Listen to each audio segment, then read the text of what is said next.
So I'd like to introduce to you our speakers for today. Okay, our theme, by the way, is the gig economy, the workplace of the future.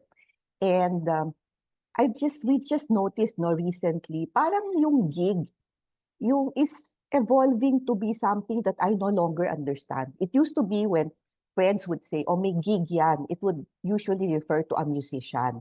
Okay? Because I know a few, pag sinabing may gig, they would be playing, usually with a band or a small group of musicians playing in a restaurant or doing a small concert. Pero nowadays, even non-musicians are saying meron silang gigs.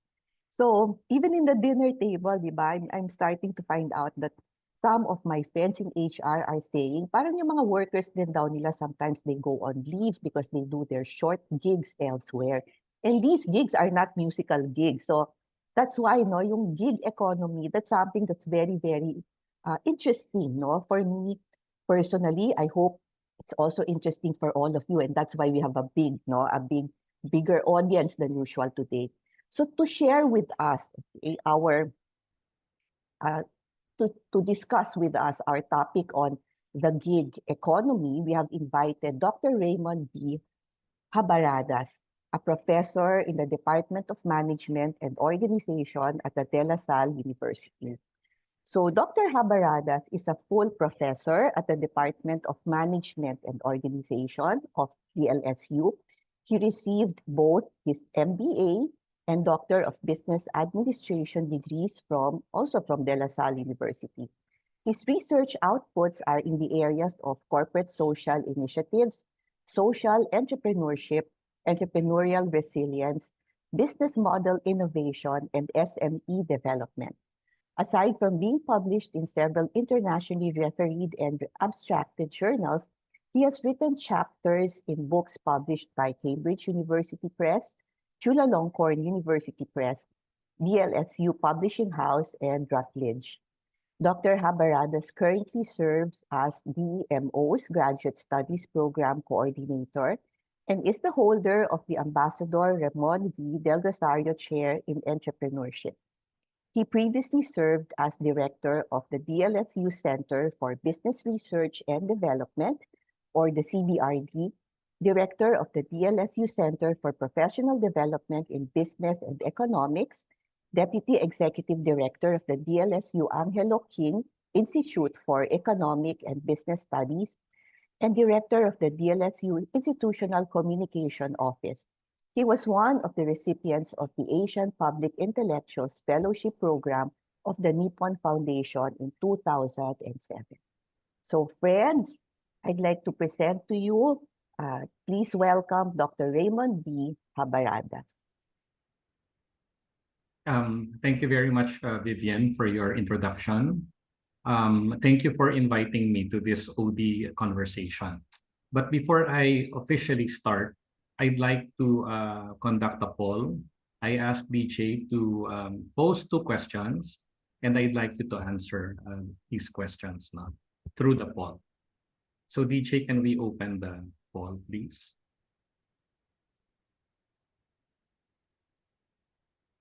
Okay, we'll give you a few seconds to answer both questions. Okay, maybe just a edible working hours, I would love that. But I think that's flexible, right? Yes, it's flexible working hours. Nagutom ako. Sorry about that. That's okay, DJ. My bad. Bigla rin ako nagutom. Kasi baka lang pag nanalo siya because all for the wrong reasons.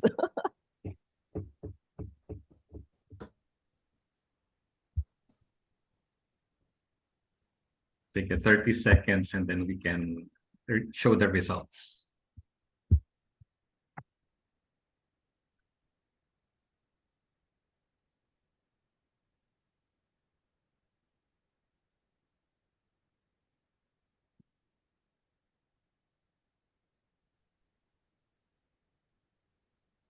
Okay, DJ, can you close the poll? Let's take a look at what the results are. Okay, sharing results. Okay, so we see here that 70% prefer edible working hours. They're hungry. It's early in the morning. Okay, but 57% prefer a stable job. Okay, for the first question, flexible working hours is actually one of the reasons why people would like to participate in the gig economy. For question number two, okay, autonomy from employer direction is actually the reason, okay, why people would like to go into the gig economy. So we sort of have a mixed group, okay, today. So it's nice to know what our preferences are. So thank you very much. I will proceed with my presentation. Just give me a few seconds.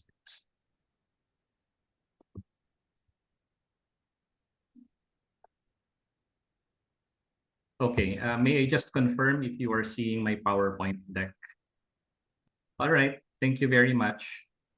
So my talk for today is titled Gig Economy, Overview, Prospects, and Challenges.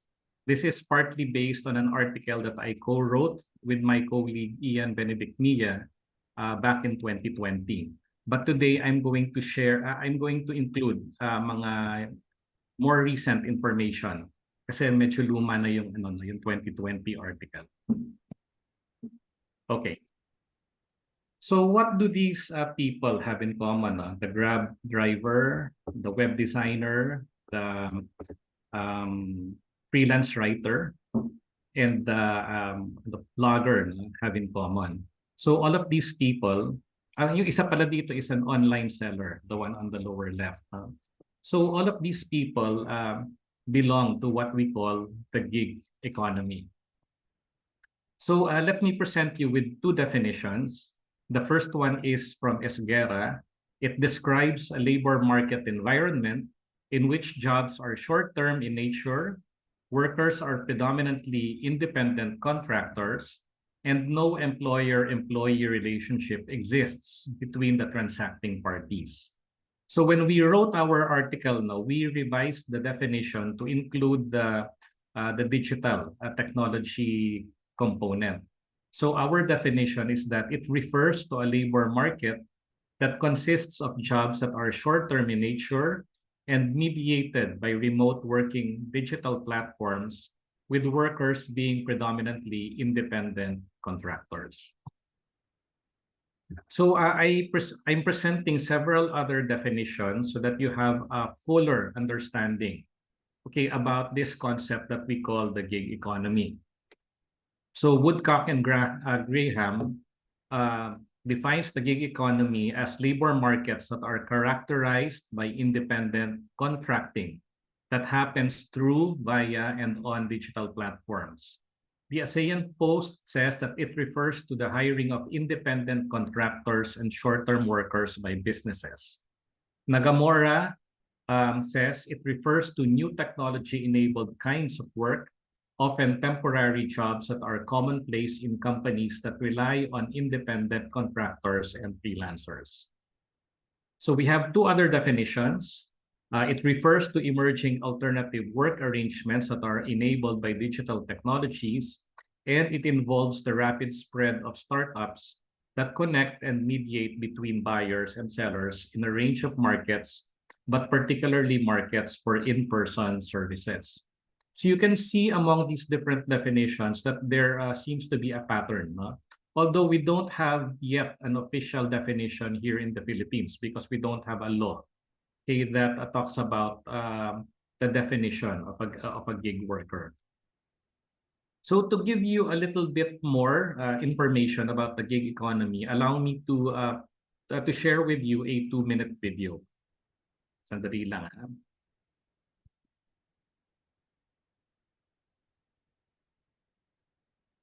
So let's watch this video.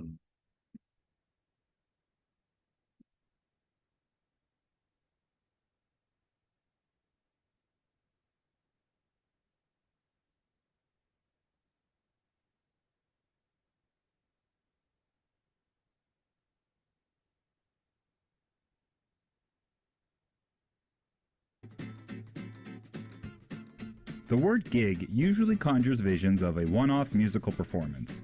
It happens once and then the band is off to find their next performance, or gig.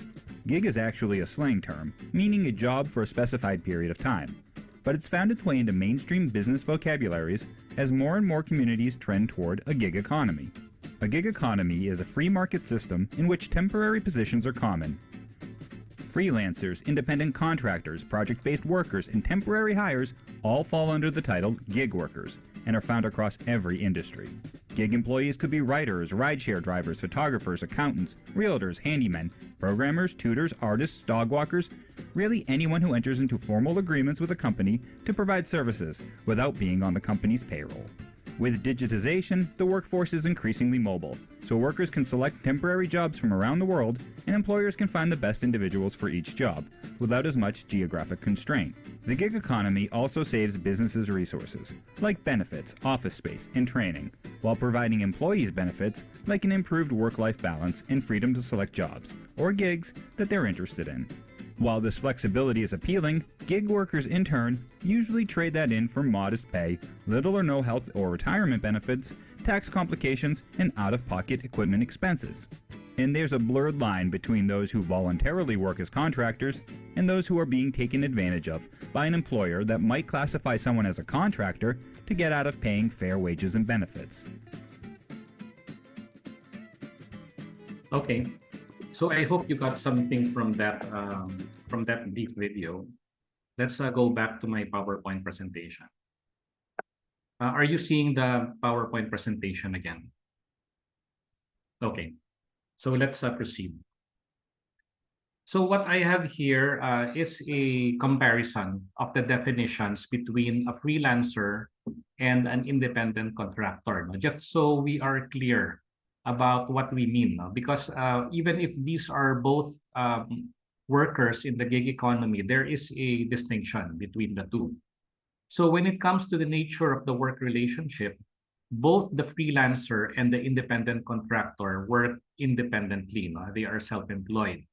But the difference is that the freelancer is often hired for short-term projects, while the independent contractor may enter into longer-term contracts or agreements with a single client.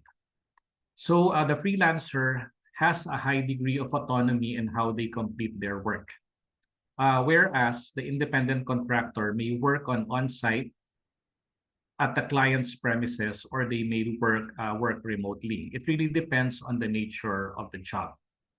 So typically, the freelancer often offers specialized services or expertise in areas such as writing, graphic design, web development, and consulting, and may work on diverse projects for various clients.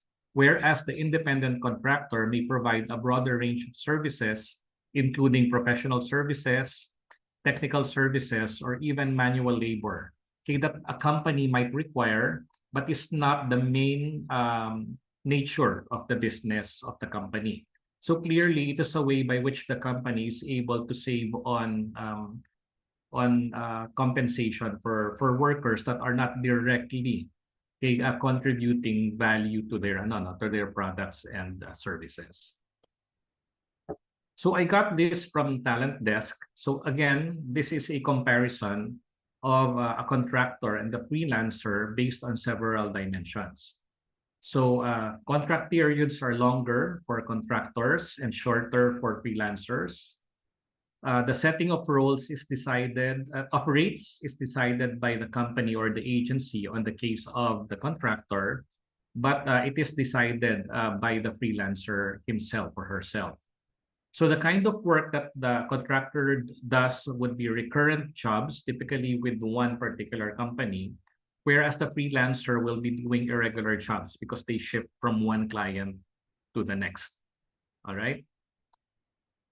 So just some data. According to a 2019 report by Pioneer, the Philippines ranks 6th out of the top 10 countries in the world in terms of year-over-year revenue growth in the global gig economy index. So this is how we compare with the other countries in the top 10. So number 1 is the United States, 78% growth. United Kingdom, 59% growth in the gig economy. So the other countries are Brazil, Pakistan, Ukraine, India, Bangladesh, Russia, and Serbia. So I've chosen to highlight two opportunities for Filipinos. Number one is the employment and training opportunities for freelancers, partly because of the support given by government. And number two, the large pool of talents for companies. So we can see the gig economy from the point of view of the freelancer and from the point of view of the company. So I'm just showing you some examples. So the government initiated this program called Digital Jobs PH Technical Training, okay, which is meant to help people find work as digital entrepreneurs and freelancers. So this is commonly offered to people coming from rural communities who are seeking more lucrative work. The training programs that this offers include digital marketing, search engine optimization, virtual assistants, graphic design, content writing, website development, and social media marketing. Now, companies are now also able to attract talent from across the world because of the gig economy. So Graham and Anwar came up with the term planetary labor market. So in this market, the world is witnessing the emergence of a hyper-connected global market where any task conceivable by companies can now be outsourced through digital platforms. So Filipino companies can get workers from the rest of Southeast Asia or even from America or Europe. And in the same way, companies in the US, for instance, or in Europe, can get talent from the Philippines. Now, this is happening in many areas, including in animation, for instance. So in the Philippines, this means that companies now have access to talent pool beyond its regular constraints in the local labor market, especially if the company's business model is not dependent on a brick and mortar setup. No? So companies in Metro Manila can get talents from people from Mindanao without having to fly over these people all the way to the NCR if the work can be done by the person in their respective homes. I also wanted to highlight some challenges attached to the gig economy. So number one will be the lack of stability and lack of social safety nets for workers, the lack of legal frameworks, and the digital divide. So PayPal in 2017 found that 92% of Filipino freelancers said job stability is a key concern for their careers. It is difficult, particularly for freelancers, to plan for the future because they constantly shift from one contract to another. According to the ASEAN Post 2020, Filipino gig workers lack social safety nets, financial security, and health and retirement plans. So this means that under the current setup, freelancers will have to embed in their costing a certain amount so that they can provide for these things that they need when they get older and cannot work anymore. So right now, there is a lack of policy and governmental support for quality work or projects, workers' protection, and access to benefits, not only in the Philippines, but in other countries as well, no? Probably not in the United States. So since gig workers are not covered by labor laws, they are not officially entitled to the benefits of traditional employees receive. No? There are also no generally agreed upon definitions of the gig economy, freelancers, etc. in the legal lexicon, which makes it more difficult to develop labor laws and models as fast as how the gig economy is growing. So some people would argue that we need laws to protect people. Some take the position that perhaps let's not look into the laws. No? The market itself will develop the mechanisms that will result in the protection of these workers. But this is probably something that you can talk about in your conversation later. Should we regulate the gig economy, or should we just let it be and try to see how it settles over time? The third challenge is what we call the digital divide. So while the gig economy has opened up opportunities for millions of Filipinos, particularly those who are highly educated and working in in areas now where talent is valued, there are also millions of people, particularly in the rural areas, that do not have the infrastructure, telecommunication infrastructure, etc., and that do not have the education that will allow them to take advantage of these opportunities. So this is an important consideration for government and even educational institutions to address. Now, the next few slides are implications of the gig economy on HR departments. I thought that maybe this might be of interest to many of you, okay, here in this conversation. So the first one would be flexible workforce management. So HRM departments need to adapt to managing a more flexible and dynamic workforce. Dealing with independent contractors, freelancers, and part-time workers requires new strategies for recruitment, onboarding, and managing performance. Number two would be recruitment challenges. With more workers opting for gig roles, HRM departments may face challenges in attracting and retaining talent for traditional roles. I don't know if this is already happening in the Philippines. Maybe some of you in the companies now can confirm whether this is the case. So they must revamp their recruitment strategies to appeal to gig workers and compete effectively for their skills. Number three will be training and development. As the workforce becomes more diverse and fragmented, HRM departments must rethink their training programs and find ways to provide relevant skills training to gig workers, even if they are not employed on a long-term basis. Especially for part-time workers, for instance, no, or project workers, these people must also be trained, especially when they're customer-facing. Performance management. Traditional performance management systems may not be suitable for gig workers who operate on short-term contracts. HRM departments may need to develop new ways of assessing the performance of gig workers and to provide them with meaningful feedback. Okay, some people will argue that maybe we don't need this because if we are not satisfied with the performance of the independent contractor, we can simply replace the person, right, with another individual. But some people will argue, why do we need to replace an independent contractor if this person is reliable, right? So it works to the advantage of the company to stick to also an independent contractor that he or she already knows and trusts. So again, these are areas that people in the industry will have to think about. Now, we want to save on money, okay, but at the same time, we want a good performance from people. Okay, so how do we reconcile those seemingly conflicting goals? Next, compensation and benefits. Gig workers often lack access to traditional employee benefits such as healthcare, retirement plans, and paid time off. HRM departments may need to explore alternative compensation and benefits models to attract and retain gig workers while staying within budget constraints. Next, technology integration. HRM departments can leverage technology solutions such as freelancer management systems and online platforms to streamline the recruitment and other processes for gig workers. Integrating these technologies into existing HR systems is essential for effective gig workforce management. So I'd like to share with you some popular digital platforms and their characteristics.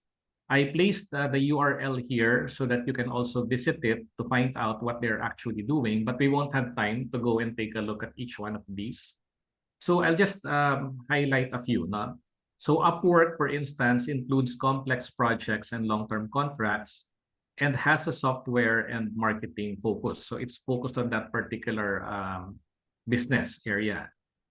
So you have TopTal, which focuses on corporate hires, involves rigorous screening of applicants, and provides lucrative awards. Guru has feedback scores and provides flexible payment rates. So I haven't seen all of these, but you can see that certain platforms have certain things that they offer depending maybe on the requirements of the company that they're targeting. And there are also other platforms like People Per Hour, Aquent, which includes auto matching of workers with clients, 99 Designs, and Solid Gigs. So mamaya siguro yung iba sa inyo na titingnan na bawat isa dito looking for new opportunities. Okay. And finally, we have legal and regulatory compliance. HRM departments must navigate the complex legal and regulatory landscape surrounding gig work, including issues related to employment classification, tax compliance, benefits eligibility, and labor laws. Ensuring compliance with these regulations is crucial to avoid legal liabilities. As I mentioned earlier, in the Philippines, we don't have the law yet concerning the gig economy, and therefore, companies do not need to worry about these things yet. Okay, but what happens is that if gig workers feel that they are exploited, then there will be a pushback, right? And there will be a move towards strict regulations. And therefore, either we take care of them right now under a non-regulatory environment, or we should prepare ourselves, okay, for the inevitability that laws will be passed by Congress, and therefore we will have to make sure that we will not violate these laws once they are in place. So I'll show you another 3-minute video that highlights the dark side of the gig economy. Although this is based in the US, but conceivably this is something that can happen also in the Philippines in the near future. So let's watch this video. Teka lang. Wait, wala yung link. So let me do it manually.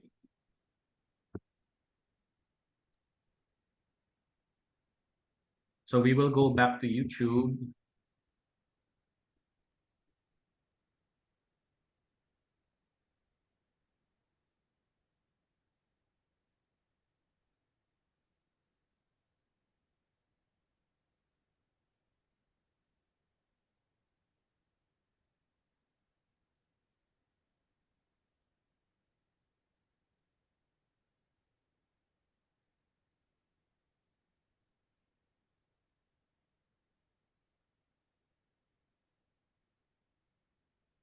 Drinking coffee every day didn't work for me, but I couldn't figure out why. Until I went from 184.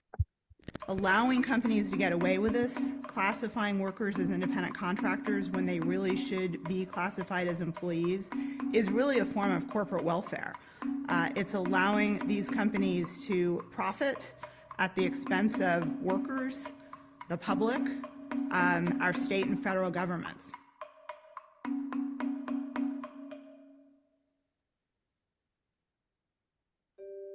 We've been seeing in recent years more and more companies that are trying to classify their workers as independent contractors rather than as employees. And when companies do this, they sidestep all labor protections, because if the workers aren't employees, not only do they not have to abide by all of the wage laws and all of the employment rules that we have in place to protect workers, but the companies get to save on their tax obligations. I'm thinking in particular of one of my clients. He was a courier for Postmates, and one day he was in an accident. He got hit by a car while he was biking, and he had to be taken to the hospital in an ambulance. And then he was injured for his work for this company, but he didn't have health insurance through the company, and he wasn't even covered by workers' comp because he was classified as an independent contractor. There are so many stories out there like this. So what's been getting a lot of attention in the media in recent years are the so-called gig economy companies. Uber, Lyft, Grubhub, DoorDash, Amazon, Postmates. But that's just the tip of the iceberg. So many companies and so many industries are trying to figure out how to shoehorn their workers into this independent contractor status so that they don't have to worry about any of those wage rights, employment protections, workers organizing unions.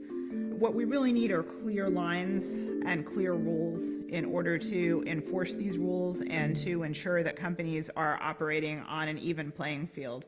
Right now in So many states around the country and under our federal law, we have these multi-factor tests. The IRS has a 20-factor test. Other parts of the country have 10 or 12-factor tests for determining who's an employee and who's an independent contractor.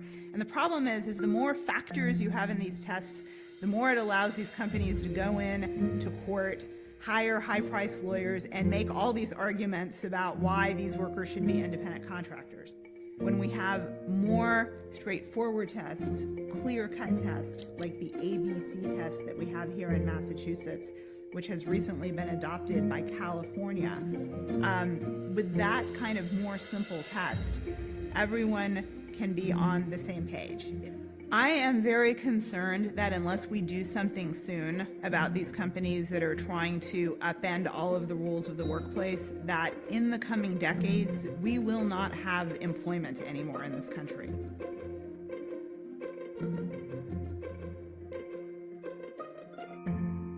All right.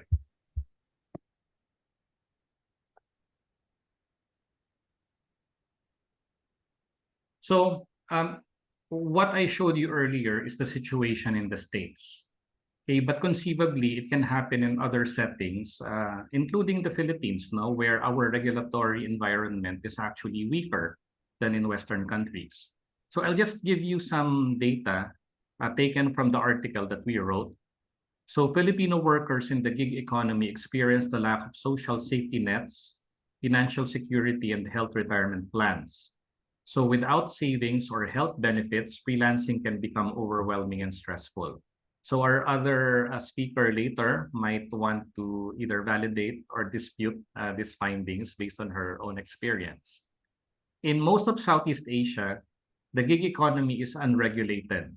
Therefore, they are easy targets for exploitation. Gig workers are either overworked or underpaid. PayPal revealed that 58% of freelancers in 4 Southeast Asian markets, namely Singapore, Philippines, Indonesia, and Vietnam, have experienced not being paid. The key reason for which is that freelancers are not being taken seriously by clients. So can you imagine that, no? You're getting a service of value, but you think that they are doing it for free, no? So it's a little bit absurd. In the Philippines, there are pending legislation.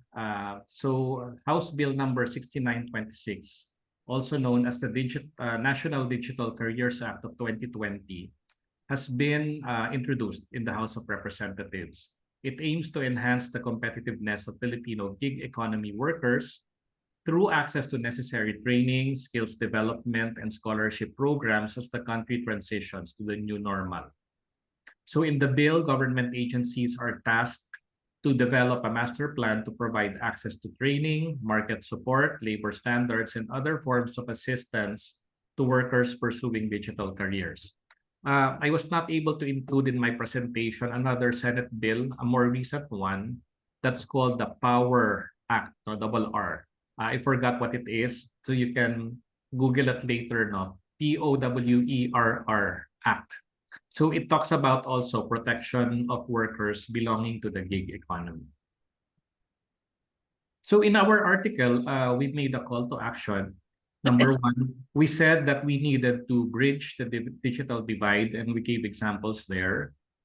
We need to revisit labor laws and regulations so that we can come up with adequate protections for the gig economy workers without being too controlling. Okay, that might discourage, let's say, more innovative business models to emerge.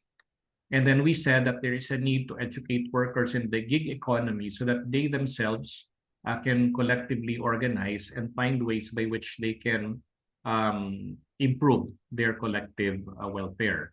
We're already seeing this, let's say, among Grab drivers. No? They have organized themselves and they've had some public action trying to influence, no, the corporate policies of Grab, for instance. No? And because of this, there have been some improvements in the benefits that Grab offers its different independent contractors. So if you're interested to find out about some of the things that I talked about in this presentation, you can read the full paper. And I provided the link here. So I think the PowerPoint deck will be shared with you. It's going to be in PDF format so that you, when you have more time, you can read this article. So with that, I would like to end my presentation. Thank you very much for listening to what I have.